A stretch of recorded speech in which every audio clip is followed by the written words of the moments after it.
আল্লাহর রাসূলের স্ত্রী আম্মা জান খাদিজা আল্লাহর রাসূলের সর্বদা আল্লাহর রাসূলের সাথে ছায়া হিসেবে থাকতেন, আল্লাহর রাসূলকে সর্বদা চোখে চোখে রাখতেন। কত মায়াবিনী, আল্লাহর রাসূলের জন্য সর্বদা ছটফট ছটফট করতেন। আল্লাহর রাসূল যখন হেরা গুহায় ওহীপ্রাপ্ত হলেন, প্রথম যখন জিবরাইল আলাইহিস সালাম ওহী নিয়ে আসলেন, আল্লাহর রাসূল তখন একেবারে ভয় পেয়ে গেলেন। দৌড় দিয়ে আম্মা জান খাদিজার ঘরে আসলেন। খাদিজা দেখছেন আল্লাহর রাসূল থরথর করে কাঁপছে।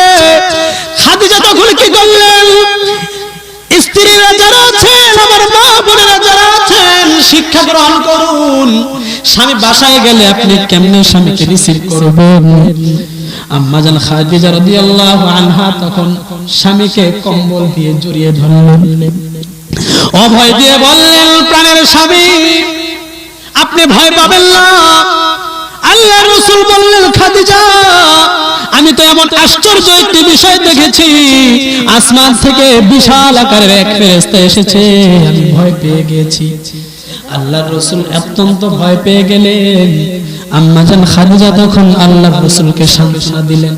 আল্লাহর রাসূলকে বললেন, ও আল্লাহর রাসূল আপনি তো এমন লোক যিনি জীবনে কোনোদিন মিথ্যা বলেন না, আপনি তো এমন লোক জীবনে কোনোদিন অন্যের ক্ষতি করেন না, আপনি তো এমন লোক যার সামনে কেউ অনাহারে থাকলে তার মুখে আপনি খাবার তুলে দিয়েছেন, নিজে না খেয়ে আপনি অপরের মুখে খাবার তুলে দিয়েছেন। এমন লোককে আল্লাহ কোনোদিন অসম্মান করতে পারেন না। হতে পারে এটি আল্লাহর পক্ষ থেকে বিশেষ কোনো বার্তাবাহক, বিশেষ কোনো ফেরেশতা আপনাকে বিশেষ কোনো সুসংবাদ দেওয়ার জন্য এসেছে। একটু জিনিস লক্ষ্য করুন, স্বামী যখন ভীত সন্ত্রস্ত হয়ে চিন্তিত হয়ে যখন ঘরে আসলেন, আম্মা জান খাদিজার এই সান্ত্বনার কারণে সাথে সাথে আল্লাহর রাসূল শান্ত হয়ে গেলেন। আজকে অনেক স্বামী বাজার থেকে বড় টেনশন নিয়ে ঘরে যায়, কিন্তু ওই স্ত্রী এক গ্লাস পানিও স্বামীর সামনে নিয়ে যায় না, স্বামীকে একটু সান্ত্বনা দেয় না। না মা, যারা স্ত্রীরা আছেন তাদেরকে বলছি আপনারা লক্ষ্য করুন, একজন স্বামী যদি চিন্তিত অবস্থায় ঘরে আসে, আপনি তাকে সালাম দিয়ে জড়িয়ে ধরুন, তার কপালে চুম্বন করুন, তার কপালে চুমু দিন, আর বলুন, স্বামী আপনি কেন চিন্তিত হচ্ছেন? আমি তো টাকা চাই না, আমি কিছু চাই না, আমি শুধু আপনাকে চাই, আমি আপনার উপরে খুশি আছি, আপনি কেন টেনশন করছেন? এমন সান্ত্বনা যদি দিতে পারেন, দেখবেন মুহূর্তের মাঝে এই স্বামী ঠান্ডা হয়ে গিয়েছে, এই স্বামী কোনদিন আপনাকে দেখা যায়। এবার আল্লাহর রাসূলকে আম্মা জান খাদিজা বাপুরানে রাখলেন, বাপুরতে বসালেন, তারপরে প্রশ্ন করলেন, ওগো আল্লাহর রাসূল এবার দেখুন ওই ফেরেশতাকে কি দেখা যায়? আল্লাহর রাসূল বললেন, হ্যাঁ হ্যাঁ ওই ফেরেশতাকে তো এখনো দেখা যায়। এবার আম্মা জান খাদিজা নিজের সম্ভ্রমের এই ওড়না সরিয়ে ফেললেন, ওড়না সরিয়ে আল্লাহর রাসূলকে বুকে জড়িয়ে ধরলেন, তারপরে বললেন, ওগো আল্লাহর রাসূল এবার আপনি তাকিয়ে দেখুন ওই ফেরেশতা আছে কিনা। আল্লাহর রাসূল তখন তাকিয়ে দেখলেন ওই ফেরেশতা নেই। আম্মা জান খাদিজা বুঝে ফেললেন এটি ফেরেশতা ছাড়া অন্য কেউ হতে পারে না, কারণ জিন আর শয়তান যদি হতো, আল্লাহর রাসূলকে যদি ধোঁকা দেওয়ার উদ্দেশ্যে আসতো, বুক থেকে ওড়না সরালে সে সরে যেত না। ফেরেশতা দেখে আমি বুক থেকে যখন ওড়না সরিয়েছি, ওই ফেরেশতা লজ্জার বশবর্তী হয়ে সরে গিয়েছে। তখন আল্লাহর রাসূলকে আম্মা জান খাদিজা অভয় দিয়ে বললেন, ওগো আল্লাহর রাসূল ভয় পাওয়ার কোনো কারণ নাই, আমি পরীক্ষা করে ফেলেছি, এটি শয়তান না, জিন না, এটি নিশ্চয় আল্লাহর পক্ষ থেকে আল্লাহর ফেরেশতা। ফেরেশতা দেখলেন স্বামীর অভয়, স্বামীর ভয় কিভাবে কাটালেন, স্বামীর মনের সন্দেহ কিভাবে দূর করে দিলেন। এটাই হচ্ছে নেককার দিনদার স্ত্রী, এটাই হচ্ছে আপনার জন্য উপযুক্ত স্ত্রী। হঠাৎ কোন পেরেশানি পড়লে স্বামীকে যদি সে সান্ত্বনা দিতে না পারে, সে যোগ্য স্ত্রী না। অনেকে তো এমন আছে স্বামী পেরেশান হয়ে ঘরে যখন যায় তখন উল্টা ঝগড়া শুরু করে দেয়। এমনও জালেম নারী নামের আসামি আমাদের সমাজে আছে না নাই?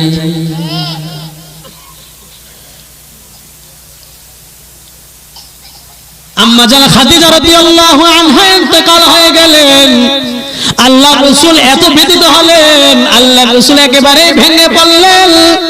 কারণ জীবনের সবচাইতে বড় সঙ্গিনী, যিনি প্রথম ইসলাম গ্রহণ করেছে, কোনো প্রশ্ন করেন নাই।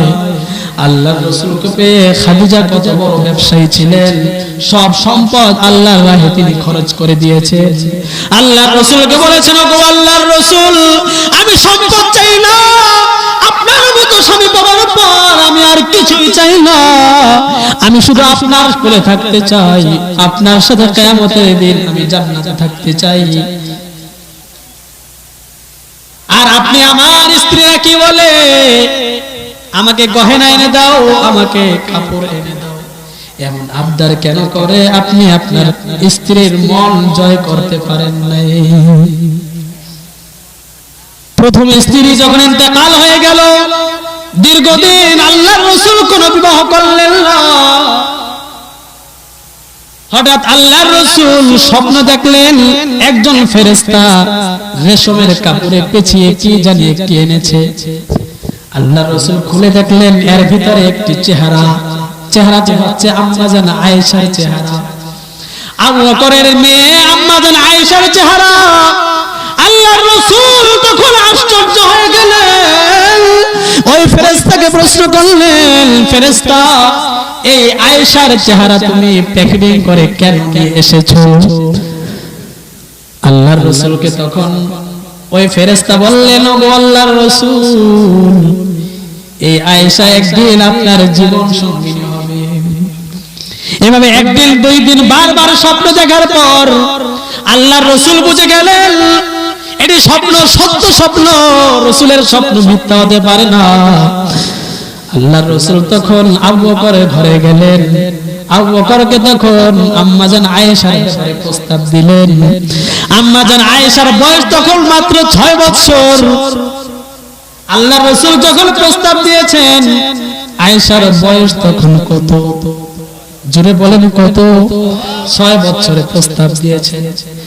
আম্মা জান আয়েশা তখন খেলার পুতুল নিয়ে খেলছিলেন, এদিকে কোনো খেল নাই। আল্লাহর রাসূল ঘরে এসেছে, আম্মা জান আয়েশার কোনো খেল নাই। আল্লাহর রাসূল আম্মা জান আয়েশাকে ডাকলেন, আয়েশা এদিকে আসো, তোমার হাতে কি? আম্মা জান আয়েশার হাতে তখন একটি ঘোড়া ছিল, যে ঘোড়ার 2টি পাখা ছিল, পাখা বিশিষ্ট একটি ঘোড়া। আল্লাহর রাসূল তখন বললেন, আয়েশা, তোমার ঘোড়ার বুঝি পাখা আছে? ঘোড়ার তো পাখা থাকে না, ঘোড়ার কি ডানা থাকে? ঘোড়ার তো ডানা থাকে না, তোমার ঘোড়ার ডানা কিভাবে আছে? আম্মা জান আয়েশা বিচক্ষণ মহিলা, চালাক মহিলা, সাথে সাথে উত্তর দিলেন, ওগো আল্লাহর রাসূল, আপনি কি জানেন না নবী ইসমাঈল, নবী সুলাইমান আলাইহিস সালামেরও তো ঘোড়া ছিল, আর ওই ঘোড়ার তো ডানা ছিল। তাহলে নবী সুলাইমানের ঘোড়ার যদি ডানা থাকে, আমার ঘোড়ার ডানা থাকলে সমস্যা কোথায়? চিন্তা করে দেখুন স্ত্রী কত বিচক্ষণ। আল্লাহর রাসূল পরীক্ষা করে ফেললেন, আল্লাহর রাসূল বুঝে গেলেন এটি আমার জন্য যোগ্য স্ত্রী। আল্লাহর রাসূল পরীক্ষা করে ফেললেন। এক সময় বিবাহ হয়ে গেল, 9 বছর বয়স যখন, তখন আল্লাহর রাসূলের ঘরে তিনি চলে আসলেন। আল্লাহর রাসূল আম্মা জান আয়েশাকে এত ভালোবাসতেন, হাদিস শরীফে আছে আল্লাহর রাসূল মাঝে মাঝে 1 গ্লাস পানি নিয়ে আয়েশার হাতে দিতেন, আয়েশা নাও তুমি পানি পান করো। এবার আয়েশা যে সাইড দিয়ে পানি পান করতেন, আল্লাহর রাসূল ওই গ্লাসের সাইডে তাকিয়ে থাকতেন। বলল, আয়েশা, পরিপূর্ণ গ্লাস খালি করবে না, সামান্য পানি রাখো। সামান্য পানি রাখার পর আল্লাহর রাসূল আয়েশা যেখানে ঠোঁট লাগিয়ে পানি পান করেছে, আল্লাহর রাসূল ভালোবেসে ঠিক ওই জায়গায় ঠোঁট লাগিয়ে বাকি পানিটা তিনি পান করে নিতেন। এবার বুঝুন একজন স্বামী আর স্ত্রীর মাঝে কেমন ভালোবাসা থাকলে এক গ্লাসে এক জায়গায় মুখ নিয়ে পানি পান করতে পারে। আমার বাবারা, এখানে যারা স্বামীরা আছেন, কোনদিন কি আপনারা এমন কোন ভালোবাসা স্ত্রীকে দেখিয়েছেন? এজন্যই তো আপনাদের মাঝে ঝগড়া। ভালোবাসার বিষয়টা কেউ কাউকে শিখিয়ে দেবে না। ভালোবাসা তো মনের বিষয়। মনে খুঁজুন কিভাবে আমি আমার স্ত্রীকে খুশি করতে পারি। কারণ স্বামী স্ত্রী যদি খুশি থাকে তাদের মাঝে ঝগড়া হবে না। ঝগড়া যখন হবে না, এই ঘরে যে সন্তান আসবে সেই সন্তান তো ঝগড়া শিখবে না। এই সন্তান নিশ্চয় নেককার, দিনদার, পরহেজগার সন্তান হবে।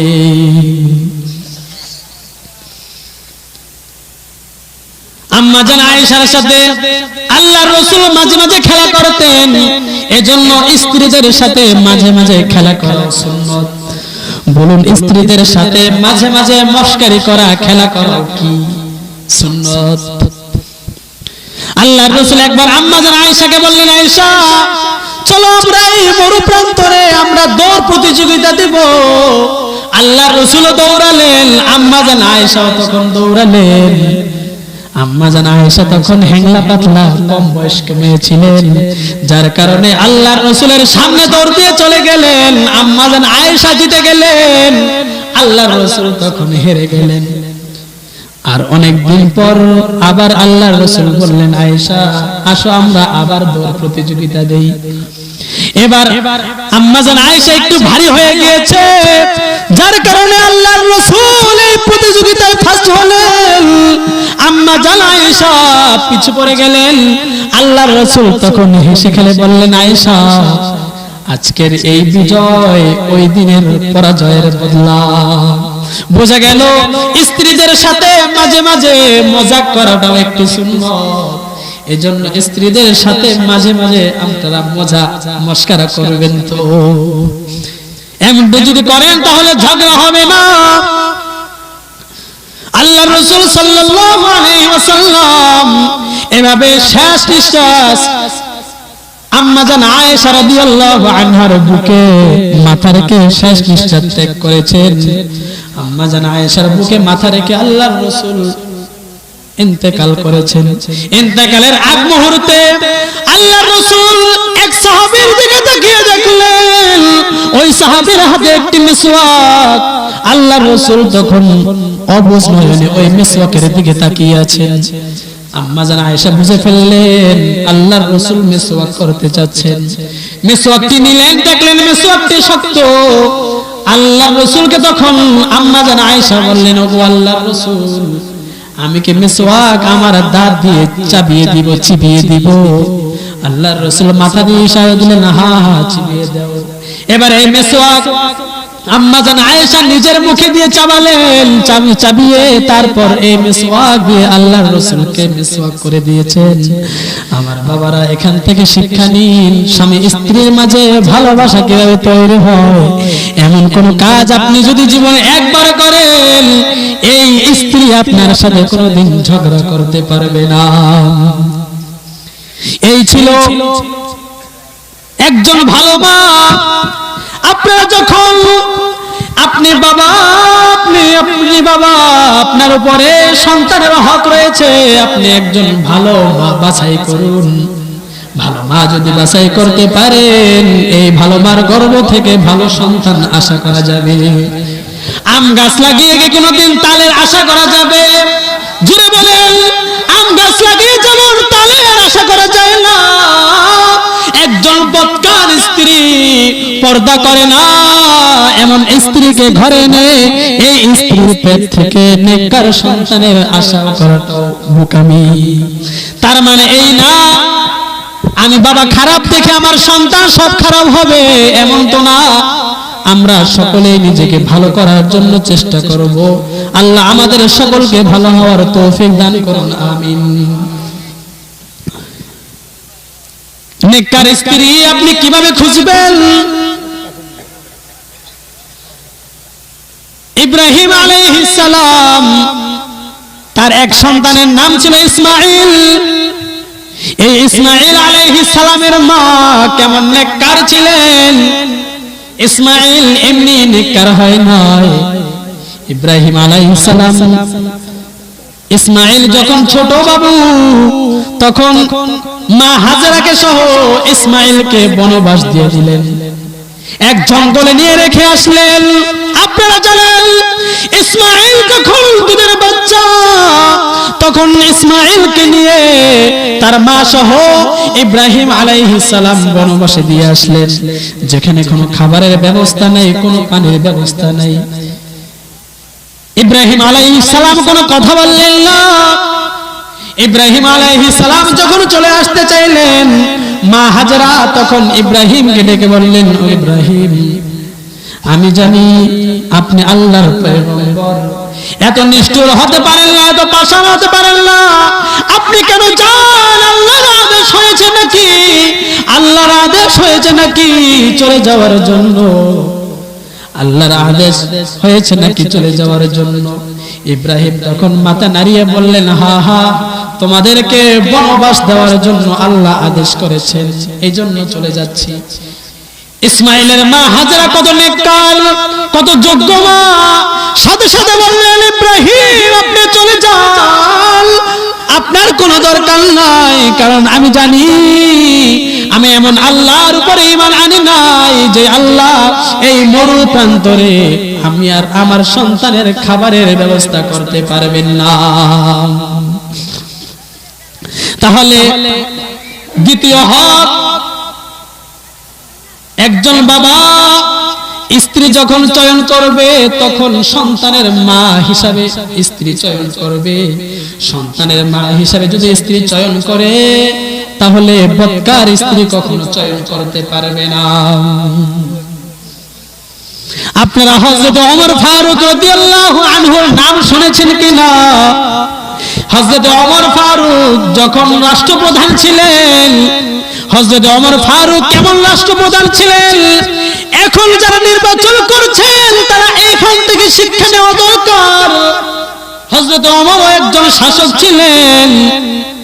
তিনি রাতে সবাই যখন ঘুমিয়ে যেতেন, হযরত ওমর ফারুক রাদিয়াল্লাহু আনহু তখন ঘর থেকে বের হয়ে রাস্তায় রাস্তায় হাঁটতেন আর দেখতেন কোন বাসায় কোনো সমস্যা আছে কিনা, আমার প্রজারা কোনো কষ্টে আছে কিনা।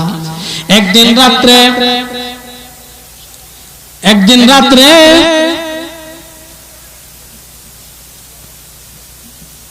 ওমর ফারুক রাদিয়াল্লাহু আনহু মরু প্রান্তরে গিয়ে দেখলেন একটি ঘর থেকে ছোট্ট ছোট্ট আওয়াজ আসছে। মা সন্তানকে বলছে, এই মেয়ে, এই দুধের সাথে তুমি পানি মিশ্রিত করে দাও। কি বলছে? দুধের সাথে পানি মিশ্রিত করে দাও। তখন ওই মেয়ে মার কথায় উত্তর দিয়ে বলেন, আমার মা, আমি যে দুধের সাথে পানি মিশ্রিত করব। ওমর ফারুক তো এখন শাসক, কত গরম লোক, জানলে সর্বনাশ হয়ে যাবে। তখন মা বলল, এই মেয়ে, এত রাত্রে ওমর ফারুক কোথা থেকে আসবে? দুধের সাথে সামান্য পানি মিক্স করে দাও, দুধ বেড়ে যাবে, আমরা অনেকগুলো টাকা পাবো। তখন এই মেয়ে ডাক দিয়ে বললেন, আমার মা, আমি যে দুধের সাথে পানি মিশ্রিত করব, এই বড় প্রান্তরে এই রাত্রে হতে পারে ওমর আমাদের কাছে নাই, কিন্তু ওই ওমরের আল্লাহ, আপনি আমার আল্লাহ, তো এই ঘটনা দেখে ফেলবেন। কিয়ামতের দিন আমি আল্লাহর কাছে কি জবাব দিব? না না, আমি এই দুধের সাথে পানি মিশ্রিত করতে পারবো না। হযরত ওমর সবকিছু শুনলেন, বুঝে ফেললেন এই মেয়ে সাধারণ কোন মেয়ে না, এই মেয়ে এক অসাধারণ মেয়ে। হযরত ওমর ফারুক রাদিয়াল্লাহু আনহু ওই মেয়ের দরজার সামনে একটি দাগ দিয়ে দিলেন। ওই মেয়ের দরজার সামনে একটি দাগ দিয়ে দিলেন। সকালে একজন লোককে পাঠালেন, যাও ওই ঘরের মা এবং মেয়েকে নিয়ে আসো। মা এবং মেয়েকে নিয়ে আসা হলো। হযরত ওমর ফারুক তখন বললেন, হে মহিলা, আমি একটি আবদার তোমার কাছে রাখতে চাই। তুমি যদি আপত্তি না করো এই মেয়েকে আমি আমার ছেলের পুত্রবধূ হিসাবে আমার ঘরে আনতে চাই। আমার ভাইরা ওমর ফারুক এই মেয়েকে কেন পছন্দ করলেন? কারণ এই মেয়ে ছিল নেককার। এই মেয়ে কি ছিল? নেককার ছিল। যে মেয়ে অন্ধকারে দুধের সাথে পানি মিক্স করে না, এই মেয়ে নেককার। হযরত ওমর ফারুক বুঝে ফেললেন সন্তানের মা হিসাবে এই মেয়ে বড় যোগ্যতা রাখে, ও বড় যোগ্য মেয়ে। এক সময় এই মেয়ের গর্ভ থেকে দ্বিতীয় ওমর বিন আব্দুল আজিজ, যিনি সারা পৃথিবীর শাসক ছিলেন, ওমর বিন আব্দুল আজিজের মতো একজন নেককার দিনদার সন্তান জন্ম লাভ করেছিল। তাহলে দ্বিতীয় হক কি? দ্বিতীয় হক হচ্ছে সন্তানের জন্য আপনি একজন নেককার দিনদার ভালো মা বাছাই করবেন। তৃতীয় হক, সন্তান ভূমিষ্ঠ হওয়ার পর তার ডান কানে আজান দিবেন, বাম কানে ইকামত দিবেন। কারণ সন্তান ভূমিষ্ঠ হওয়ার পর যদি ডান কানে আজানের ধ্বনি যায়, বাম কানে আজান ইকামতের ধ্বনি যায়, এই সন্তান নামাজ পড়ুক আর না পড়ুক, এই সন্তান কোনোদিন তার সামনে যদি আল্লাহর রাসূলের বিরুদ্ধে কেউ কথা বলে, এই সন্তানের ঈমান তখন জাগরণ হয়ে যাবে। এই সন্তান তখন কোনোদিন এই কথা মেনে নেবে না। এজন্য সন্তান ভূমিষ্ঠ হওয়ার পর 3 নাম্বার আপনার দায়িত্ব।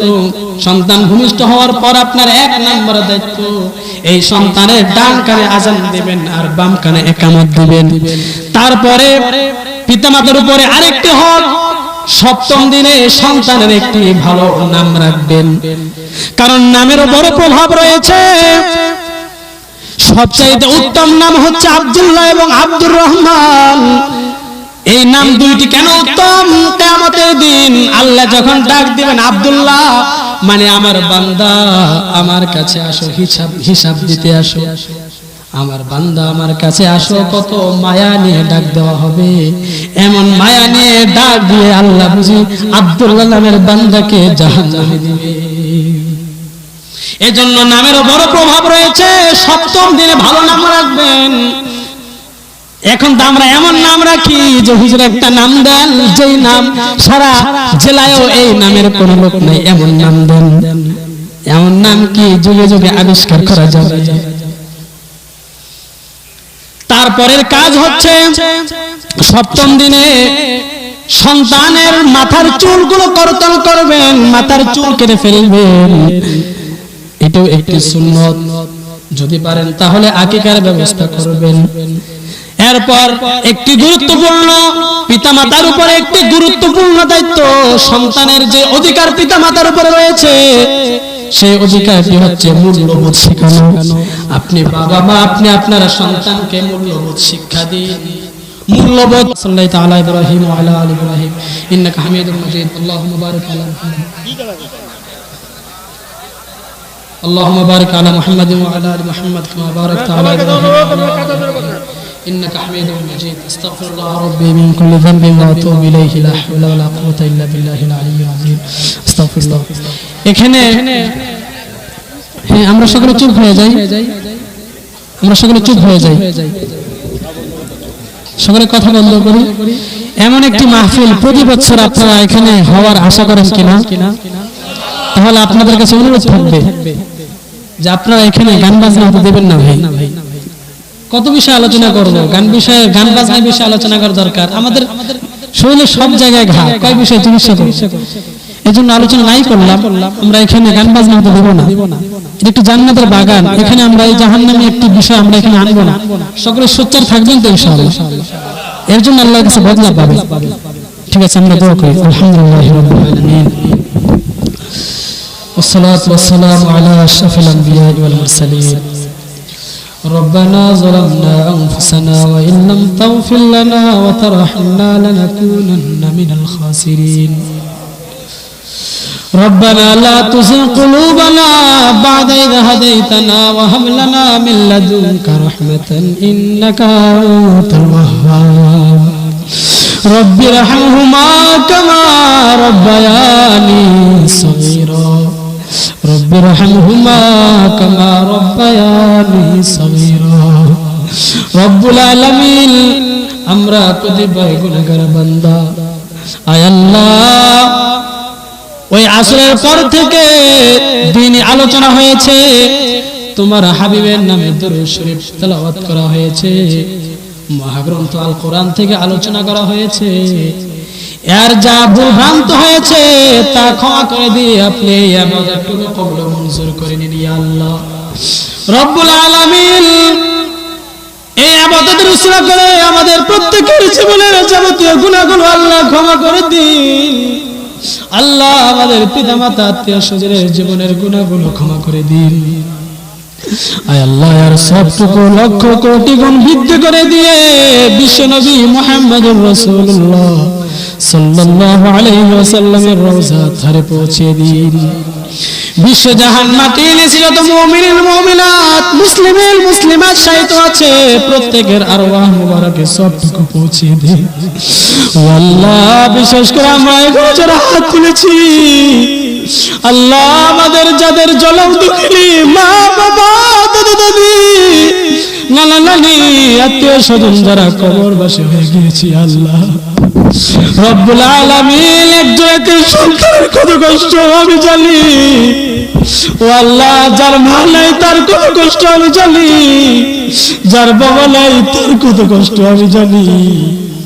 ওগো আল্লাহ, আমাদের মতো যত এতিম সন্তানগুলো এখানে রয়েছে, যত মা বোনেরা এখানে হাত তুলেছে, আমাদের প্রত্যেকের মা বাবাকে আপনি তাদের জীবনের সব গুনাহগুলো ক্ষমা করে দিন ইয়া আল্লাহ। ও আল্লাহ, এই সবটুকু তাদের আরওয়াহ মুবারকে হাদিয়া স্বরূপ পৌঁছে দিন ইয়া আল্লাহ। ও আল্লাহ, আমাদের বৃদ্ধ পিতামাতা যারা জীবিত আছে তাদেরকে নেক হায়াত দান করো আল্লাহ রব্বুল আলামিন। আমরা যারা হাত তুলেছি, আল্লাহ এখানে যারা হাত তুলেছে, জানি না কার মনে কি আশা কি উদ্দেশ্য, প্রত্যেকের দিলে নেক আশাগুলো আপনি পূর্ণ করে দিন ইয়া আল্লাহ। ও আল্লাহ, প্রত্যেকের দিলে নেক মাকাসিদগুলো আপনি পূর্ণ করে দিন ইয়া আল্লাহ রব্বুল আলামিন। আমাদের মাঝে, আমাদের পরিবার বর্গের মাঝে যারা অসুস্থতায় ভুগছে তাদেরকে দ্রুত সুস্থতা নসিব করে দিন ইয়া আল্লাহ। ও আল্লাহ, শিফায়ে আজলা কামিলা দাইমা নসিব করে দিন ইয়া আল্লাহ। ও আল্লাহ, অনেকে অসুস্থ দোয়া চেয়েছে ইয়া আল্লাহ, অনেকে সমস্যা আছে দোয়া চেয়েছে, যারা যে উদ্দেশ্য নিয়ে দোয়া চেয়েছে তুমি জানো। ও আল্লাহ, প্রতিটি রোগীকে তুমি পূর্ণ সুস্থতা নসিব করে দিন ইয়া আল্লাহ। ও আল্লাহ, বিশেষ করে মজলুম দাদার জন্য দোয়া চাওয়া হয়েছে। ও আল্লাহ, দীর্ঘদিন ধরে অসুস্থ, আল্লাহ এমন চিকিৎসার ব্যবস্থা তুমি করে দাও যে চিকিৎসা দ্বারা সে ভালো হতে পারে ইয়া আল্লাহ। ও আল্লাহ, তার জবান তুমি খুলে দাও ইয়া আল্লাহ। ও আল্লাহ, তোমার কুদরতে পায়ে সিজদা করার তৌফিক দান করো ইয়া আল্লাহ। ও আল্লাহ, আর যত মুরব্বিরা দোয়া চেয়েছে, অনেকে অসুস্থ, অনেকে বিপদে আছে, প্রত্যেকের দিলের নেক আশাগুলো তুমি পূর্ণ করে দাও ইয়া আল্লাহ। ও আল্লাহ, মা বোনেরা যারা দোয়া চেয়েছে, প্রত্যেকের দিলের নেক আশাগুলো তুমি পূর্ণ করে দাও ইয়া আল্লাহ। ও আল্লাহ, আমরা তো সকলেই গুনাহগার, এত বেশি গুনাহ করেছি, আসমান আর জমিনের মাঝে আমার মতো গুনাহগার কেউ নাই। ও আল্লাহ, এই হাত দ্বারা কত গুনার কাজ করেছি, ও আল্লাহ এই পা দ্বারা কত গুনার কাজ করেছি আল্লাহ। ও আল্লাহ, এই অন্তর দ্বারা কত গুনার কাজ করেছি আল্লাহ। ও আল্লাহ, নির্জনে কত গুনার কাজ করেছি আল্লাহ। আমরা গুনাহ করতে ভালোবাসি, তুমি ক্ষমা করতে ভালোবাসো। ও আল্লাহ, তোমার গফফার রহমান নামের উসিলায় আমাদের জীবনের সব গুনাহগুলো তুমি ক্ষমা করে দাও ইয়া আল্লাহ। ও আল্লাহ, আমাদের অঙ্গগুলো কিয়ামতের দিন আমাদের বিরুদ্ধে সাক্ষী বলে রব্বুল আলামিন। সন্তান যদি বাবা মার সামনে আগুনে পড়ে যায়, সন্তান আগুনে পড়ে যায়, এটা আমরা বাবা সইতে পারলাম। ও আল্লাহ, কিয়ামতের দিন গুনার কারণে আমাদেরকে জাহান্নামে দিবেন। আপনার না পৃথিবীর বুকে যত মা আছে, সমস্ত মার মায়ার চাইতে আপনার মায়া বেশি। এত মায়া নিয়ে আমাদেরকে কেমনে জাহান্নামে দিবেন আল্লাহ। এত লক্ষ কোটি মানুষের সামনে কিয়ামতের দিন আমাদেরকে লজ্জিত করিয়েন না আল্লাহ। ও আল্লাহ আমি গুনাহগার, এখানে আলেমদেরকে হাত তুলেছি, ও আল্লাহ মুরব্বিদেরকে হাত তুলেছি, ছোট ছোট কচি বাচ্চাদেরকে নিয়ে হাত তুলেছি, দাড়ি পাকা দাড়ি সাদা মুরব্বিদেরকে নিয়ে হাত তুলেছি। আল্লাহ পর্দার আড়ালে কুচি কুচি ছোট মা বোনদেরকে নিয়ে হাত তুলেছি। ও আল্লাহ আমি গুনাহগারের দিকে তাকাইও না। আল্লাহ যে আলেমের হাত পছন্দ হয়, যে মুরব্বির হাত তোমার পছন্দ হয়, যে মা বোনের হাত তোমার পছন্দ হয়, ওই হাতের উসিলা করে আমাদের প্রত্যেকের জীবনের সব গুনাহগুলো ক্ষমা করে দাও ইয়া আল্লাহ। ও আল্লাহ আমাদেরকে মৃত্যুর আগে মৃত্যুর প্রস্তুতি গ্রহণ করার তৌফিক দাও। ও আল্লাহ মরণ ভালো এবং ছোট বড় সব ভালো কাজগুলো করার তৌফিক দাও ইয়া আল্লাহ। ও আল্লাহ মরণ খারাপ হয় এবং ছোট বড় সব খারাপ কাজ থেকে বিরত থাকার তৌফিক দাও ইয়া আল্লাহ।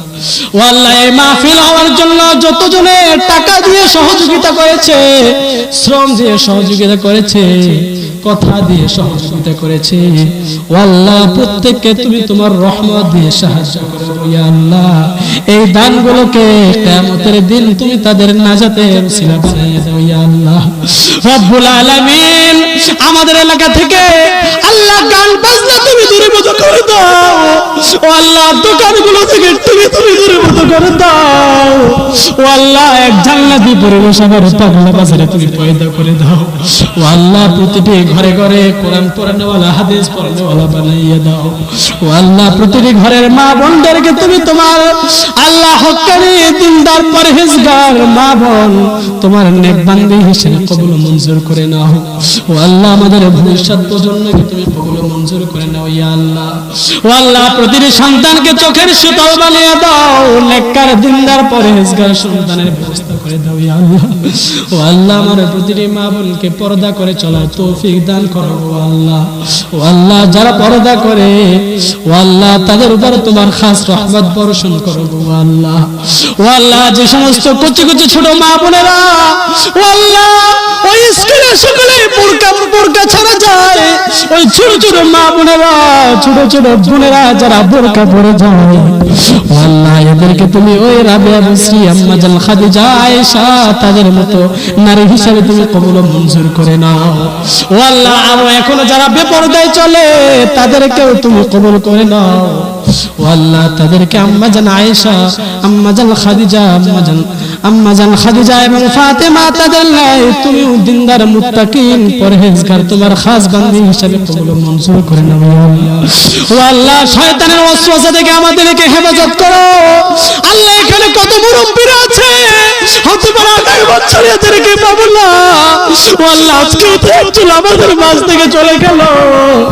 ও আল্লাহ দাড়ি পাকা মুরব্বিরা থেকে যায়, ছোট ছোট বাচ্চারাও তো চলে যায়।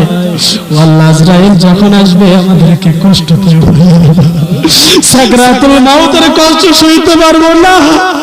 ইয়া আল্লাহ পরীক্ষা করো না, পরীক্ষায় আমরা পাস করতে পারবো না। ও আল্লাহ বিনা পরীক্ষায় আমাদেরকে পাশের ব্যবস্থা করে দাও ইয়া আল্লাহ। আমাদের মুরব্বিরা যারা এখানে বসে আছে সকলকে তুমি কবুল মঞ্জুর করে নাও ইয়া আল্লাহ। ও আল্লাহ ব্যবসায়ী ভাইদের ব্যবসায় বরকত খায়ের দান করো গো আল্লাহ।